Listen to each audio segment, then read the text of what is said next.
Bonjour à tous, aujourd'hui pour le méso 1 au niveau de GAF, le jour 1, résistance musculaire pour le bas du corps. Qu'est-ce qui est important dans toute la journée, c'est d'avoir des charges maximales. Quand on dit maximale, c'est le nombre de répétitions est quand même élevé. Il joue dans l'entour de 8. Qu'est-ce qu'il faut, c'est que la gymnaste, lorsqu'elle termine sa série, sa répétition, elle ne pouvait pas avoir plus lourd à la fin de la dernière série.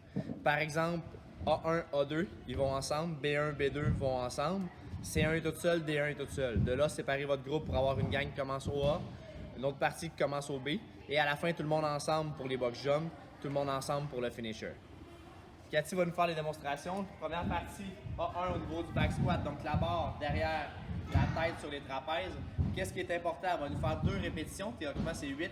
On descend en 5 secondes. Donc, comptez 5, 4, 3, 2, 1 et on remonte une fois. Elle va nous faire une deuxième fois par elle-même. Qu'est-ce que je veux, c'est que les genoux restent par-dessus les orteils, les fesses restent derrière et avoir le dos droit. Théoriquement, c'est d'aller en squat complet.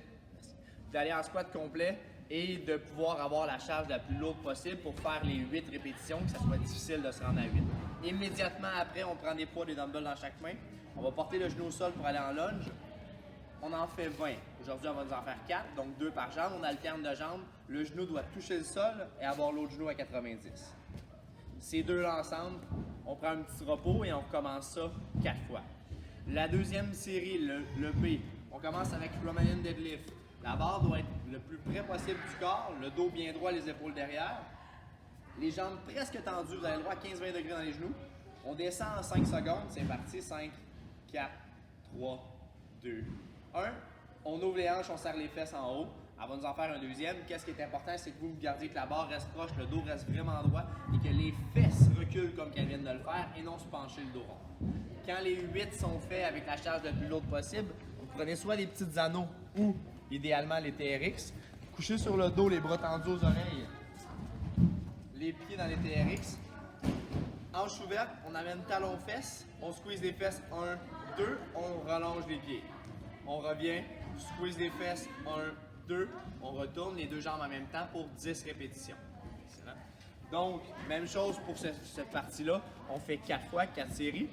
Une fois que c'est fait, la dernière partie, tout le monde en même temps, on va faire les box jumps avant. Donc, d'ici, vous allez pouvoir le partir en même temps, c'est 15 secondes d'effort, 15 secondes de repos.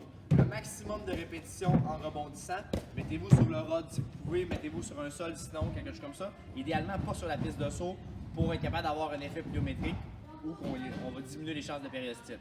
15 secondes d'effort, 15 secondes de repos, tout le monde en même temps, ça va bien fonctionner. Et le dernier, vous pouvez le faire tout le monde en même temps également. Bras tendus aux oreilles avec un bâton ou avec une petite charge. De monter en 2 secondes, 1, 2. Tenir en haut, 1, 2. Descendre, 1, 2. Pour 12 répétitions.